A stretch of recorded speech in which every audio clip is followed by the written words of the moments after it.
Pay close attention. The news you're about to see is fulfilling Bible prophecy.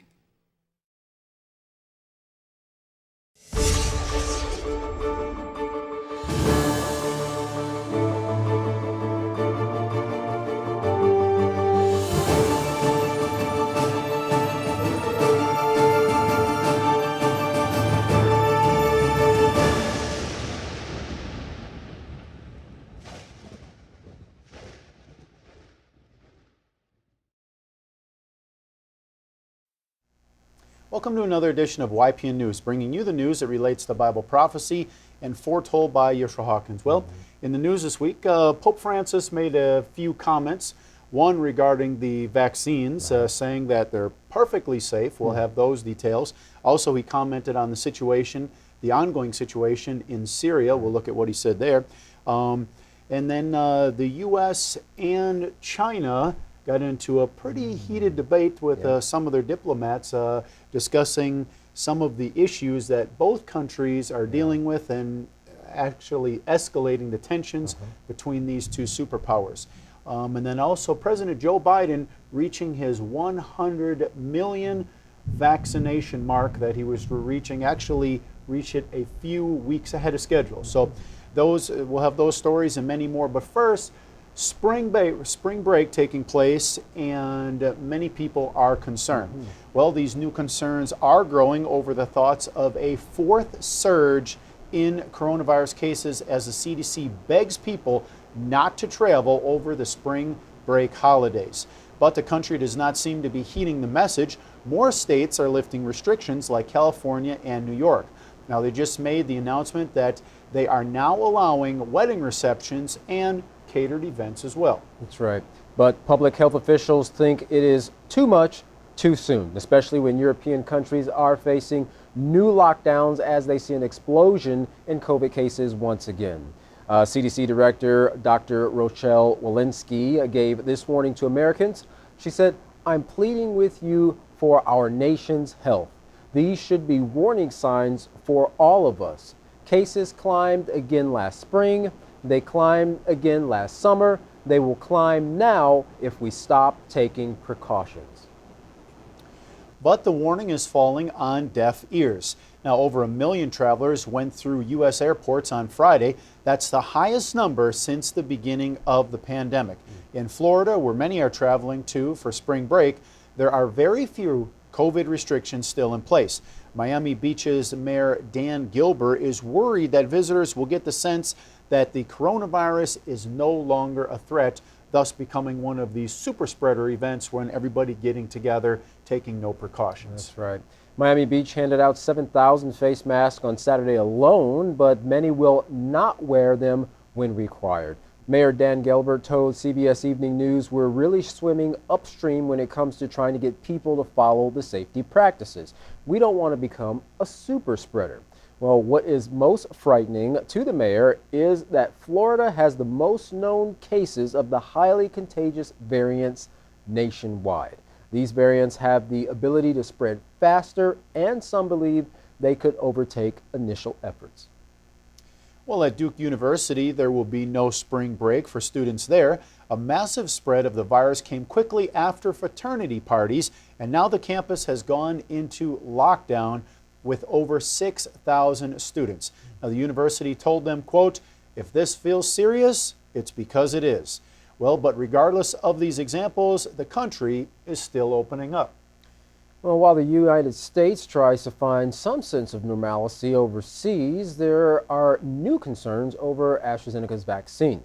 More than 10 countries have suspended the shots from the company, worrying it is the cause of fatal blood clots. But the company maintains its drug is safe and is planning to file for authorization in the U.S. within a few weeks. Well, U.S. President Joe Biden has been pushing to reach 100 million shots in the U.S., and it looks like he will do this just 6 weeks earlier than first thought. Now, the highest number of vaccinations was just reported at almost 3 million shots.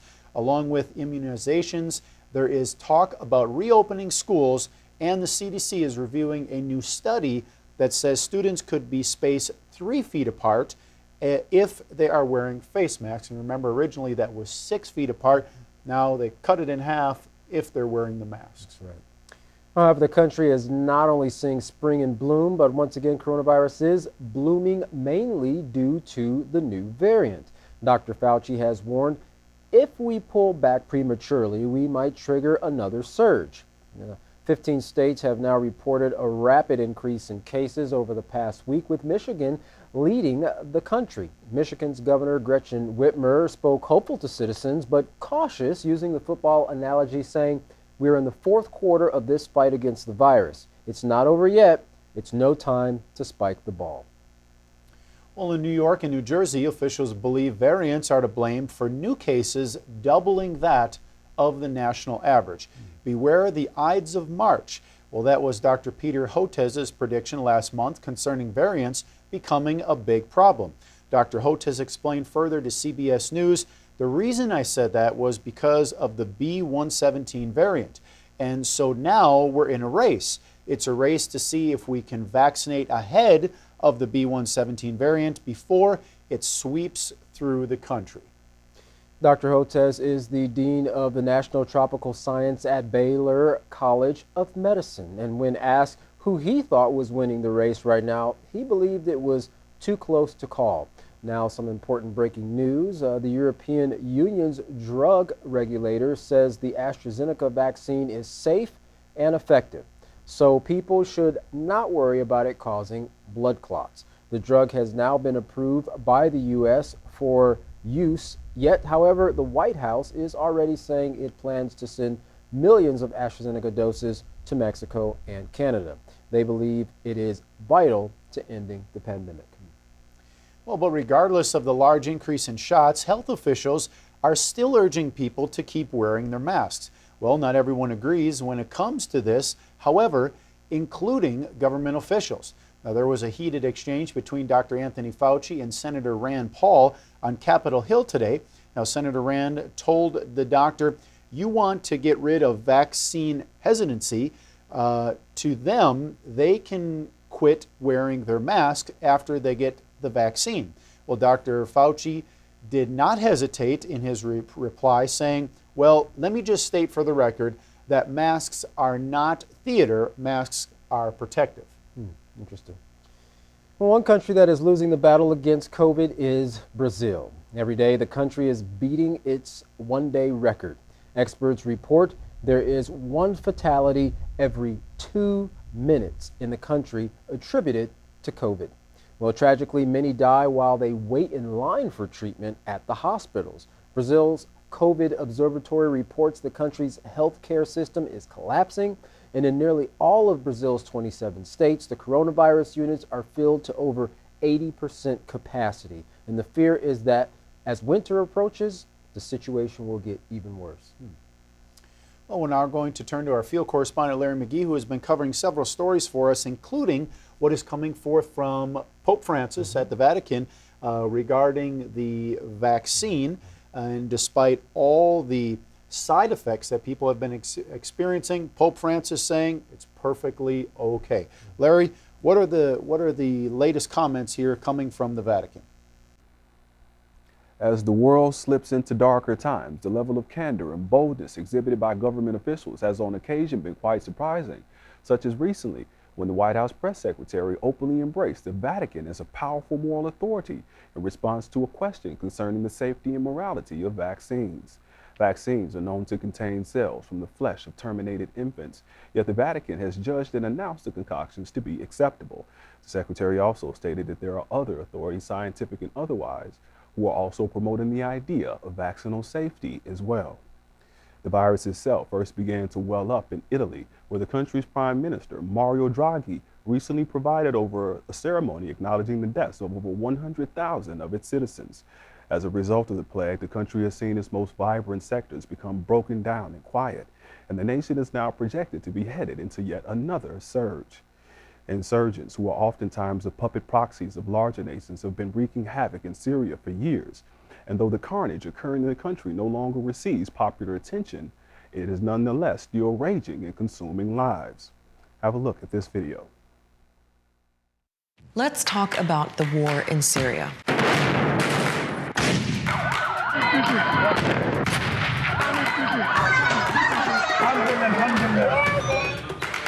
Entire cities flattened, hospitals bombed, ancient sites blown up, 13 million people forced to leave their homes. At one point, the UN said the battlefield chaos made it impossible to count the dead, so they stopped. Battlefield chaos made it impossible to count the dead, so they stopped.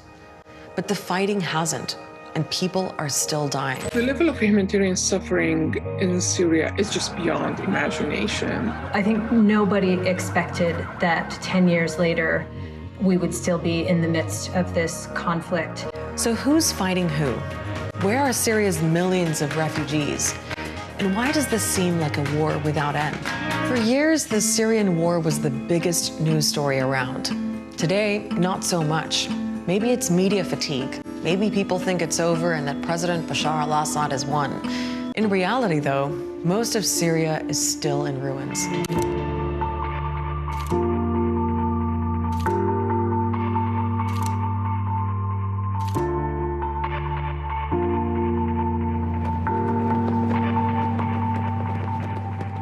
If you compare the amount of investment to fuel this war, compared to the money to alleviate the impact of this war on the Syrians, the people who have bear the brunt of this crisis, it's very little. When the war started, it was very much a civil war.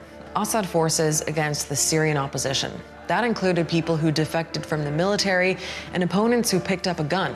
Then other players piled in. The US, Turkey, and others sided with the opposition pretty much from the start. The Syrian president had allies too. Russian warplanes bombed from the air, and militias backed by Iran fought on the ground. But there were other enemies common to them all. ISIL, al-Nusra Front, and other groups considered terrorists took advantage of the chaos to take control. Then Syrian Kurdish fighters got involved. They joined up with Arab militias to push ISIL out and stake their own territorial claim. Turkey, though, sees them as terrorists and didn't want them on its southern border, so they went to war with the Syrian Kurds. It's been a messy battlefield, and over the course of those 10 years, the Syrian people have suffered the most.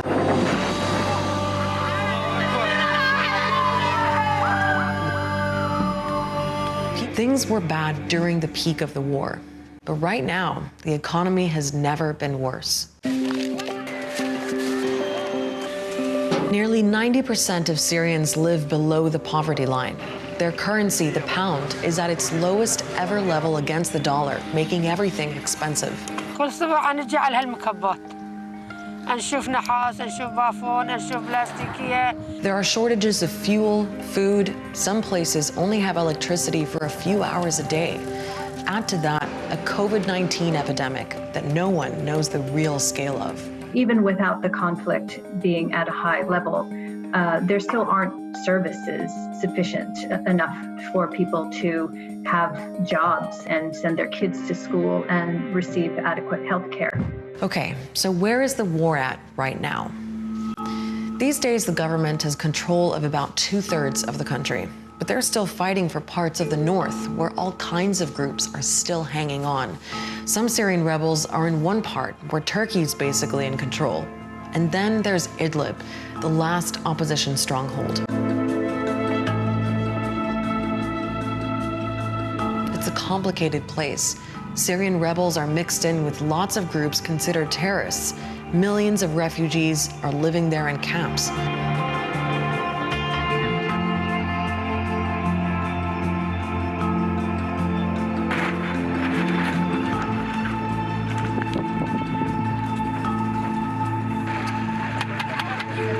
Every so often, Syrian and Russian forces attack. So that's where the conflict is at. But you can't talk about a nation without talking about its people. And half of the Syrian people are refugees. More than 6 million are internally displaced, but another 5.5 million are living outside of Syria. Turkey's taken in the most, followed by Lebanon, Jordan, Iraq, and Egypt. Over the years, there have been countless peace talks, and all of them have failed. Right now, the UN has put together a committee made up of both opposition and government people. It's to try to turn the page on the war by writing a new constitution, but it's not really working. Meanwhile, there are all those external players still using Syria to settle their scores. Until we see the externals confront each other directly rather than on the Syrian ground, I don't see an actual end to the Syrian conflict. Damascus is Syria's crown jewel. It is believed to be the world's oldest running city, and it is a stronghold that many experts believe will soon too be in ruins. The skies over the ancient city were ablaze recently with anti-missiles as an unidentified aircraft reportedly attempted to strike at Iranian missiles believed to be hidden in the region. The Syrian government reports having successfully intercepted the lion's share of the missiles, but Damascus is still reported to have suffered significant damage. While Syria believes Israel to have been the culprit behind the attacks, Israel's defense forces have neither confirmed nor denied responsibility for the assault. For YPN News, I'm Larry McGee. Time, Jeff. Back to you.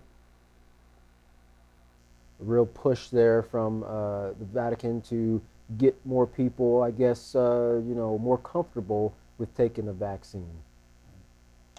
Well, during a Sunday Angelus, the Pope dedicated a lot of his speech to the conflict going on in Syria. Take a look at this video to see what he had to say about that situation. During the Sunday Angelus, the Pope dedicated a lot of time to reflecting on the conflict in Syria. 10 anni fa iniziava il sanguinoso conflitto in Siria, che ha causato una delle più gravi catastrofi umanitarie del nostro tempo. Un numero imprecisato di morti e feriti, milioni di profughi, migliaia di scomparsi, distruzioni, violenze di ogni genere e immani sofferenze per tutta la popolazione. On this anniversary of the war, the Pope prayed once more for dialogue between warring parties and asked the international community to collaborate. Preghiamo tutti il Signore perché tanta sofferenza nella amata e martoriata Siria non venga dimenticata e perché la nostra solidarietà ravvivi la speranza. Preghiamo insieme per l'amata e martoriata Siria. Ave Maria. Well, as we've reported before, Syria, a situation that has gone from bad to worse. Yeah. Over 250,000 people have lost their lives, many more displaced. So that continues to be a topic that people are looking at, seeing that now it's in that fourth part of the earth, and it has become a dire situation for the residents there, the inhabitants of that country. Yeah, pretty sad situation. Well, the U.S. and China recently had a meeting that revealed even more tensions between the two countries. Now, at a summit in Alaska, China's top diplomat criticized the U.S. in front of the camera for 15 minutes, criticizing the Black Lives Matter movement, in which the U.S. Said that was a sign of America's human rights problems, which, the U.S. is always saying it's other people's problems. Now, China criticized them, saying you have your own problems. That's right. Well, the Chinese diplomat even asked for the camera to stay in the room in order to capture the exchange. Now, a senior Biden official said that the outburst of China's diplomat was grandstanding and theatrics. The U.S. Secretary of Defense said that the U.S. was going to keep pace with China's military as it has been showing its strength in Asia.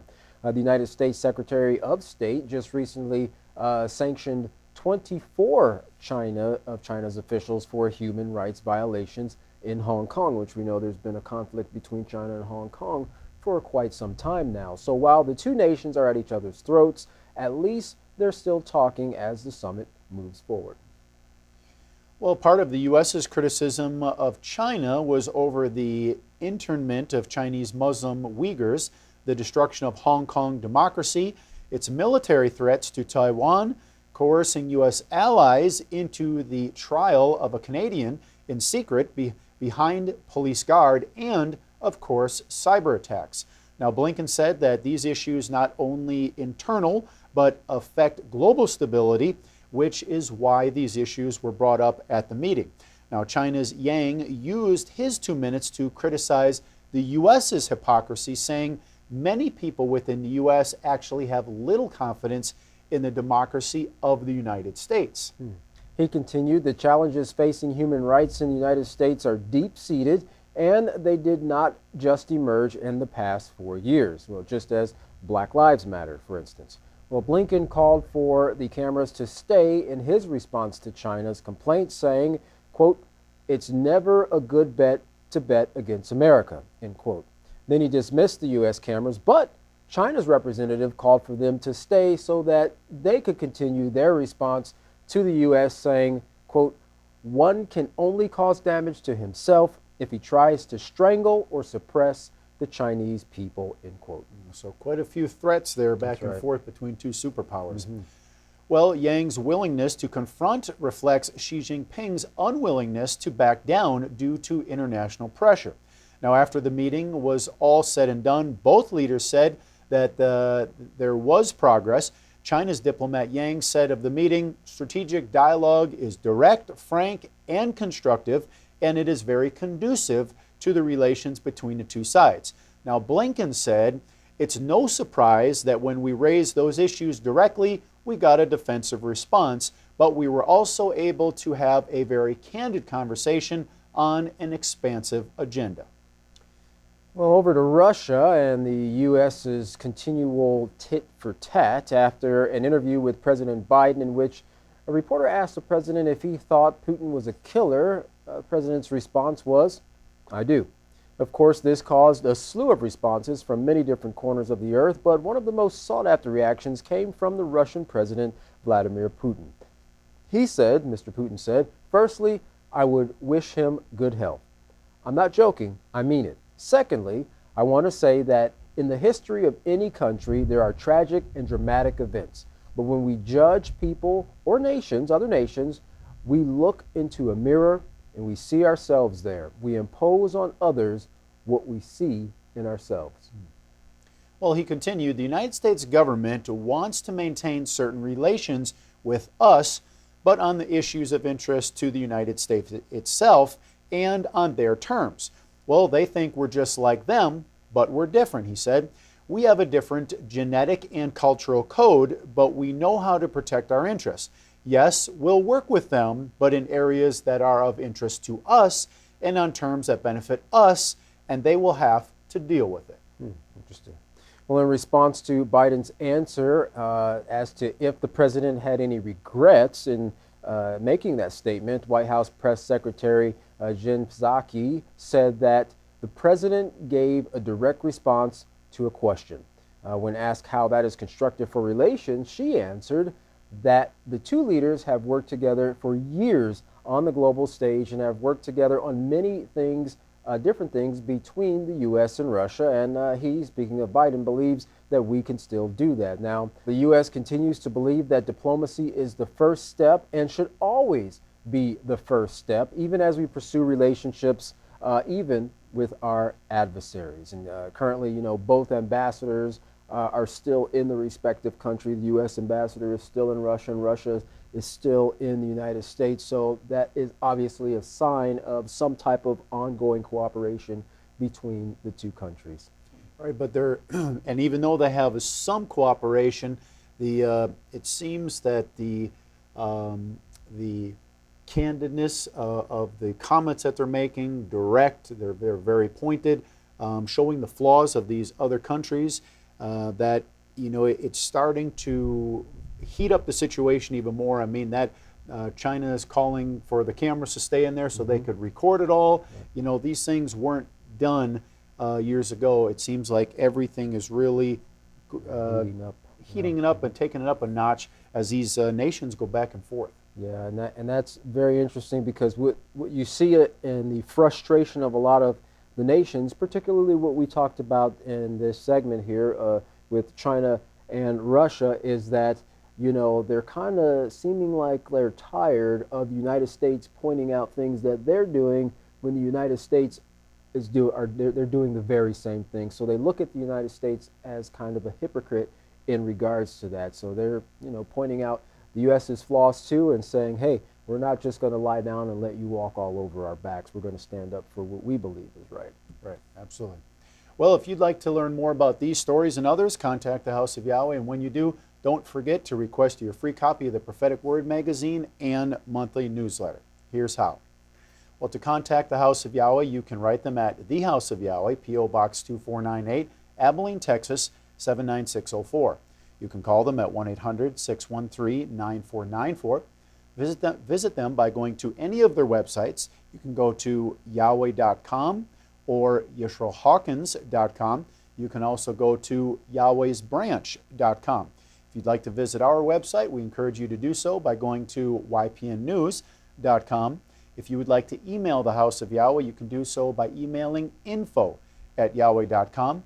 Any international calls, you can call the number that's on your screen right now. And if you haven't already done so, check out the Yisrael Says program and the Ask Yisrael program by going to YisraelSays.com or AskYisrael.com.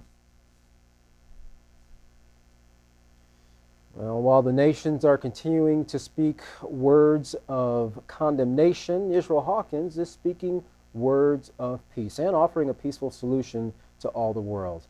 Don't go anywhere, because up next is Yisrael Hawkins. From all of us here at YPN News, I'm Katan Alexander. And I'm Jeffrey Harmon. Thank you for watching.